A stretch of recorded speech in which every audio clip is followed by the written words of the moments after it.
Good morning, and thank you all for joining us at the 13th edition of the Spain Investors Day. This is a very special edition for us, for Estudio de Comunicación, Spain's leading PR and government affairs company and owner of the Spain Investors Day. In 2023, we turned 40 years old, and we aim at innovating in communications for another 40 years, at least. It is also a very special edition as we're all back together again in Madrid without restrictions. So, without further delay, on behalf of our strategic partners, BNP Paribas and BNP Paribas XIII, our sponsors, Endesa, Deloitte, CaixaBank, Aon, BME, and Prisa, and our collaborators, Linklaters, Equipo Económico, HCL Tech, ICEX, ICO, Cofides, and Invest in Madrid, we want to welcome you all to this new edition of the Spain Investors Day. The official opening remarks will now begin. I give the floor to Mr. Luis Sancho, CEO for BNP Paribas in Spain.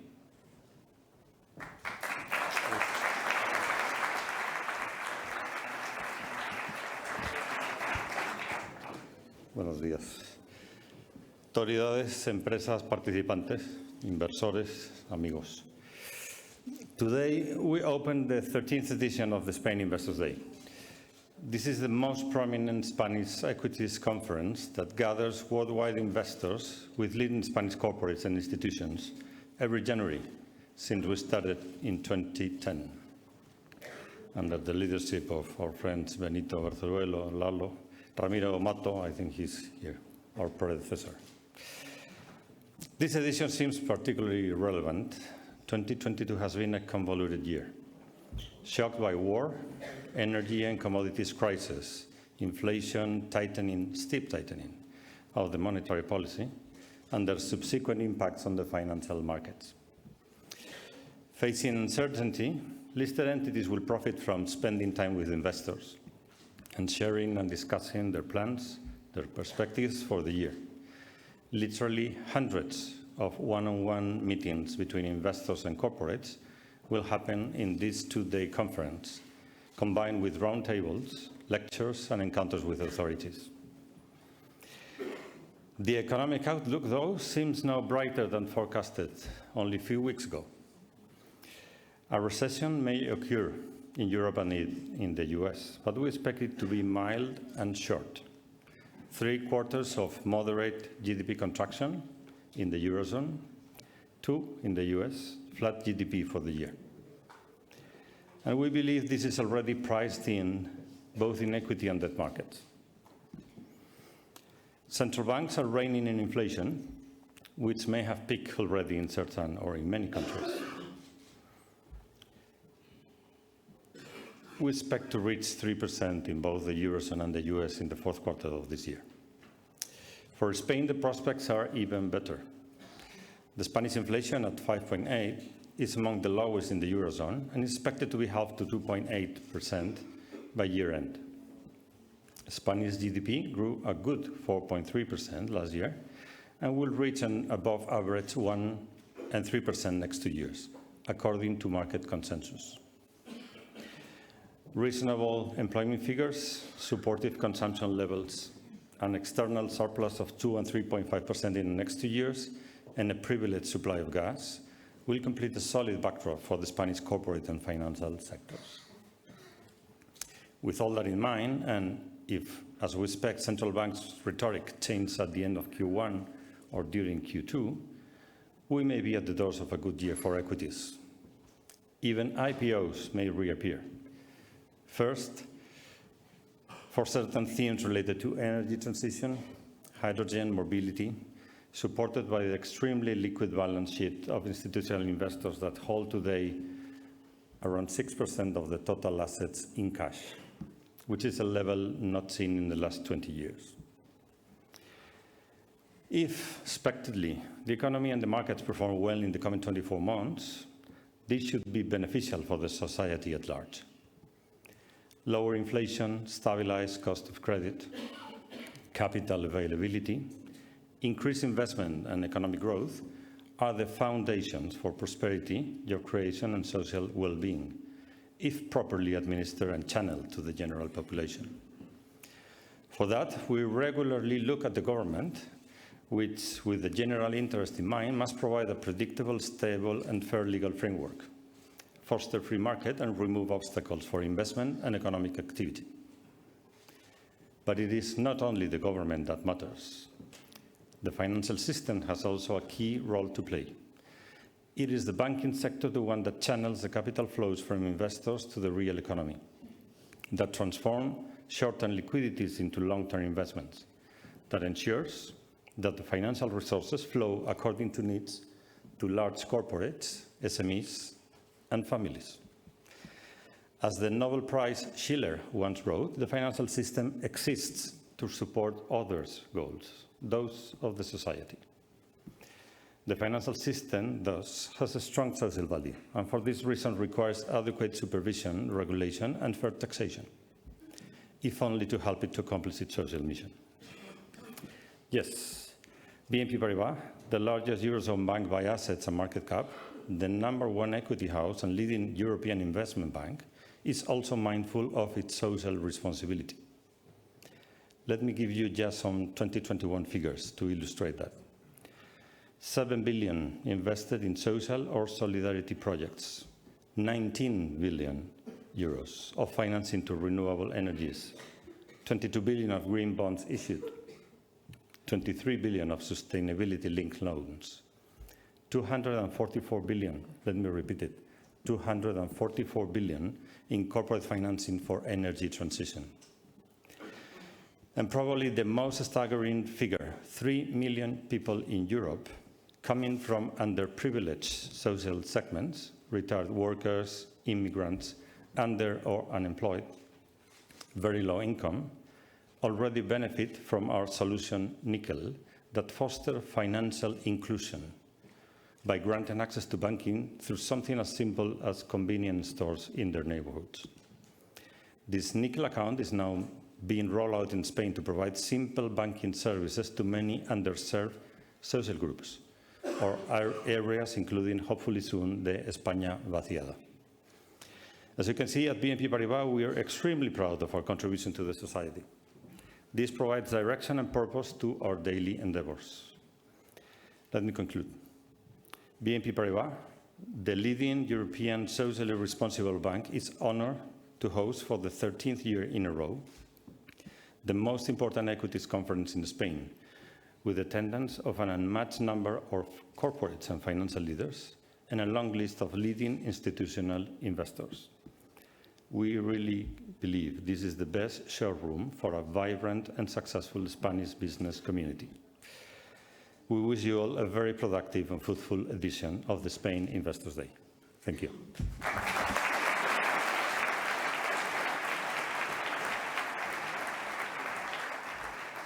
Thank you very much, Luis. To continue, I now give the floor to the Madrid Mayor, José Luis Martínez-Almeida.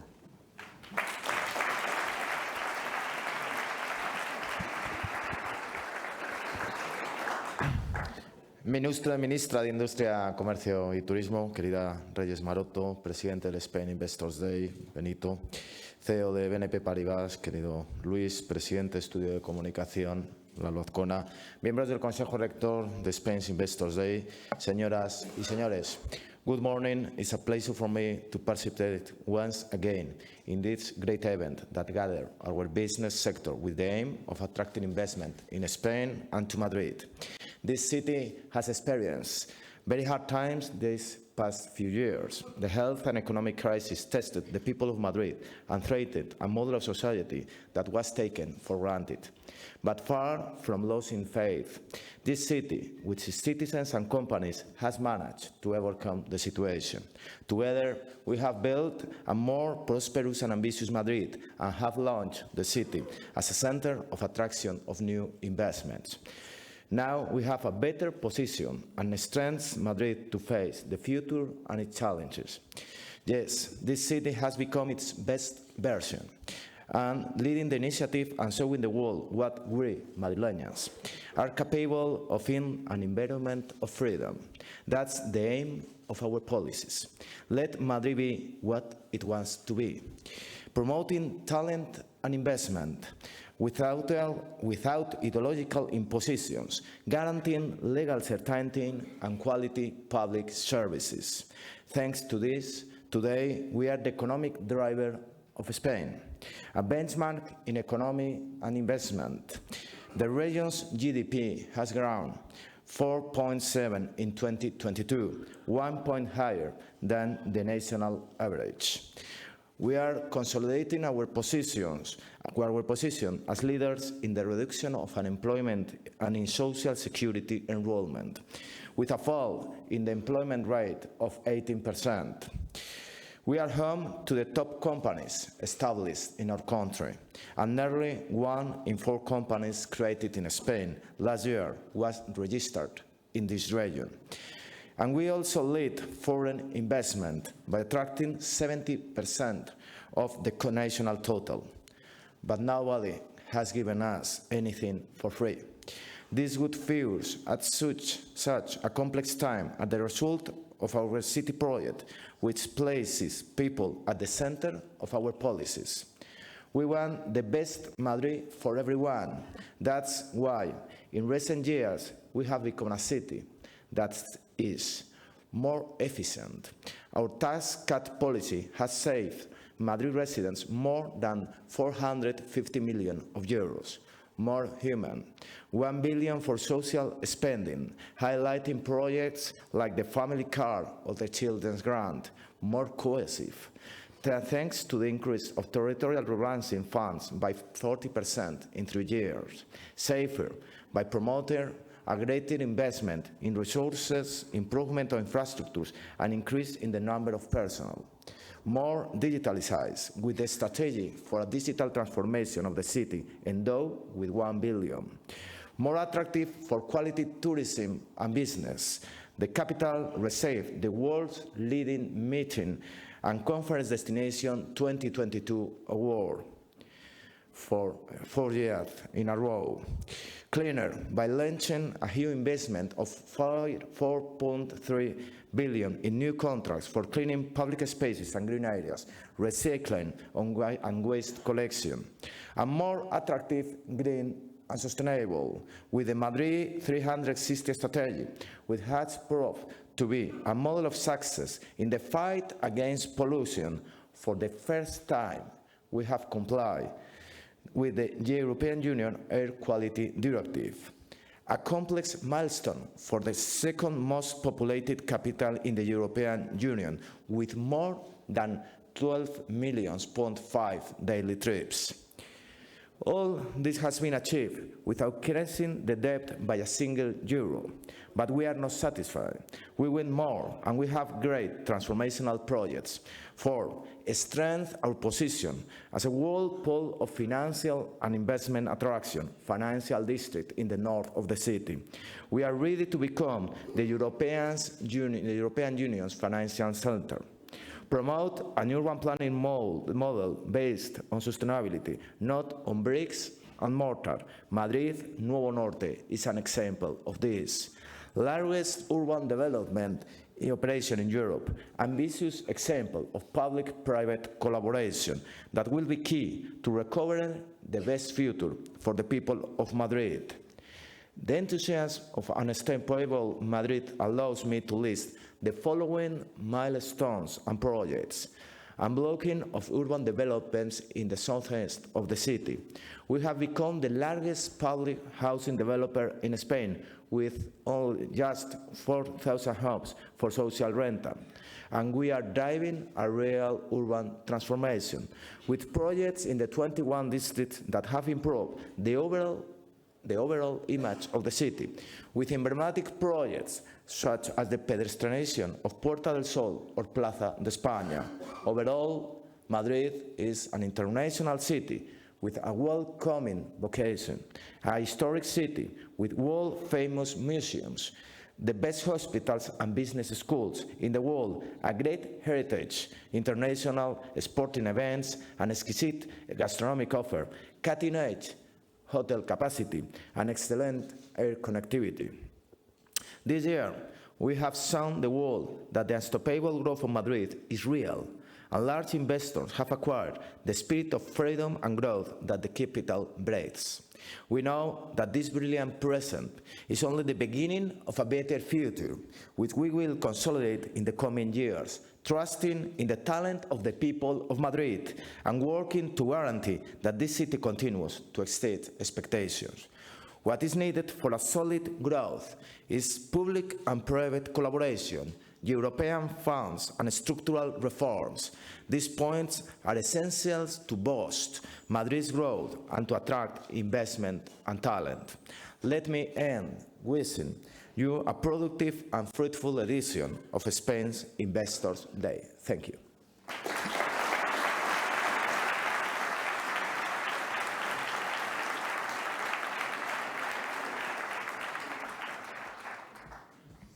Thank you very much, Mayor. We now welcome the Minister for the Industry, Trade and Tourism, Reyes Maroto. Reyes, thank you very much for attending once again the Spain Investors' Day. Yours is the floor.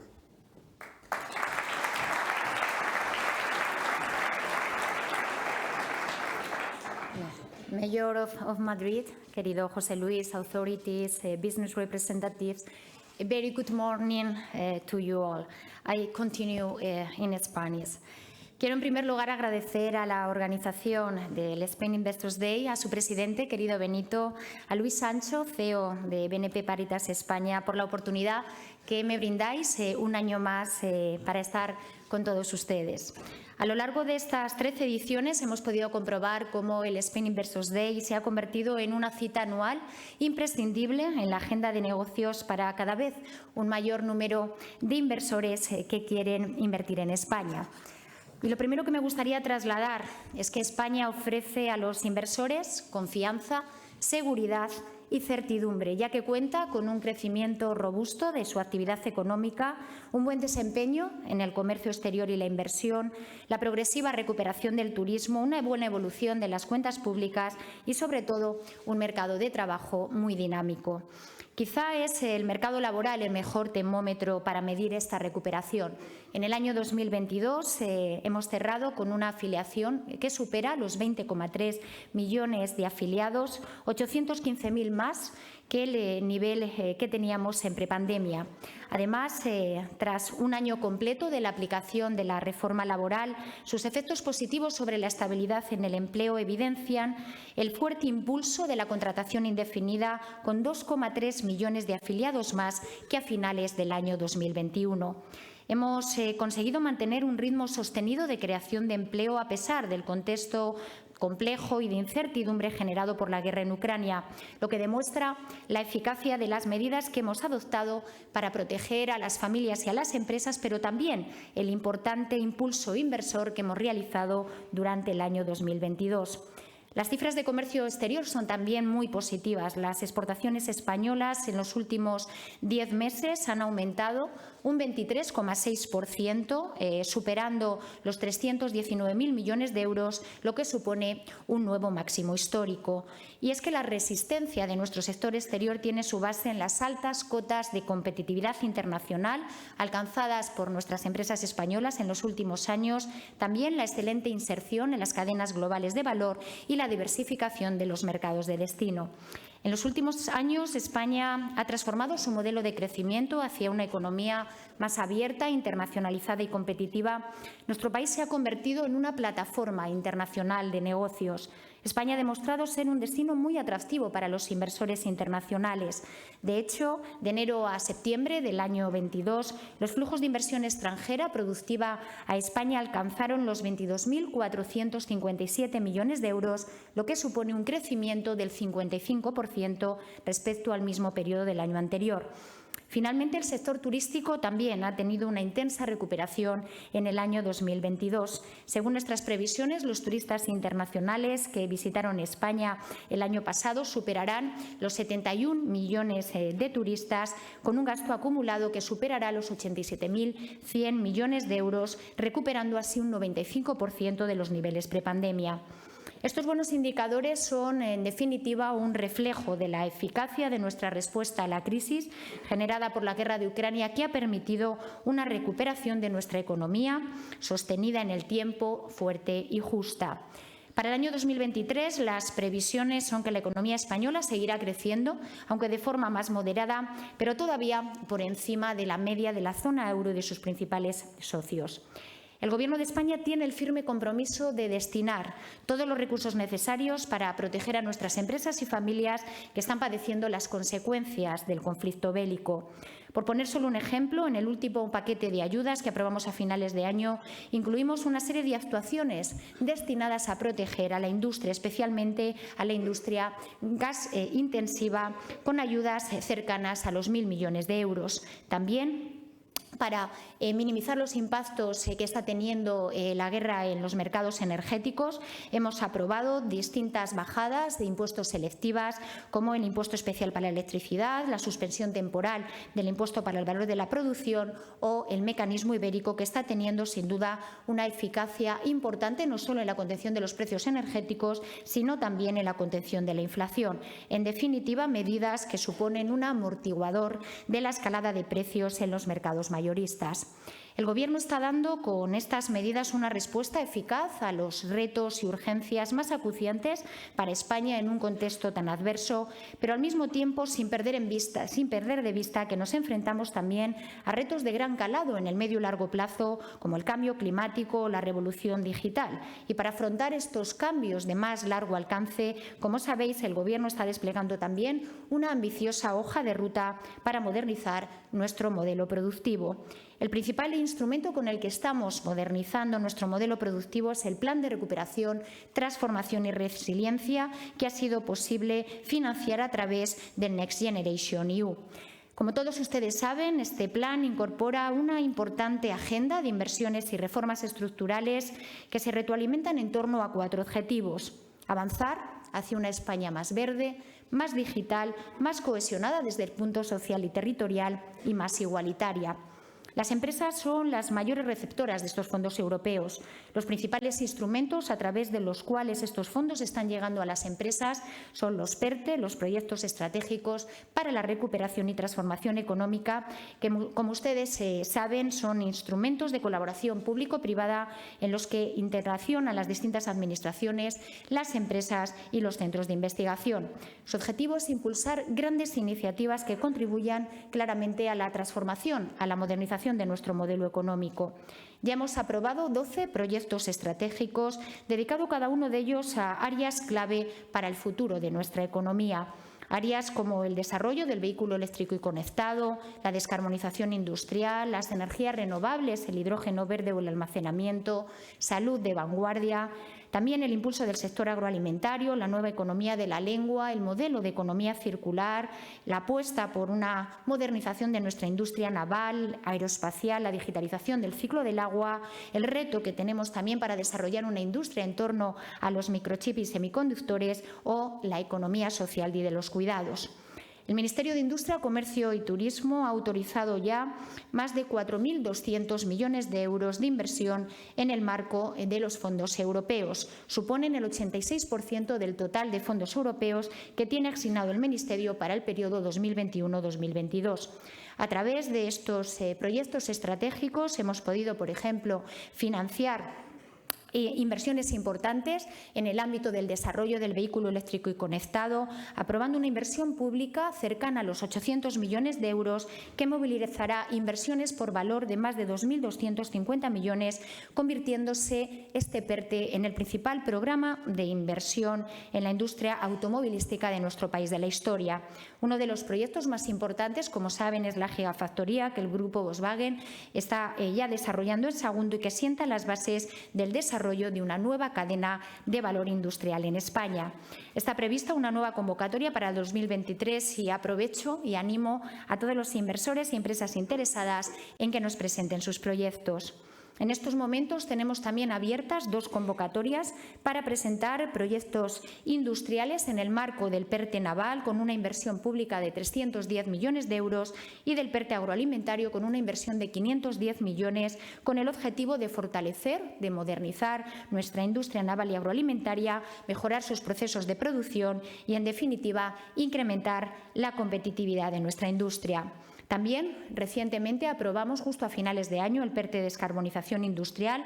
Contará también con una inversión pública muy importante, 3.100 millones de euros, que permitirá también la movilización de más de 11.800 millones de euros a través de los proyectos presentados. En estos momentos acabamos también de nombrar y de reforzar la gobernanza de estos PERTEs con 2 nuevos comisionados especiales, tanto el del PERTE agroalimentario como el del PERTE de descarbonización, que justo aprobamos ayer en el Consejo de Ministros, y tenemos previsto también aprobar la semana que viene el alto comisionado especial del PERTE del vehículo eléctrico y conectado, que, como digo, va a permitir reforzar la gobernanza y tener una mayor interlocución con el sector privado para canalizar todas las inversiones que en estos ámbitos está recibiendo España.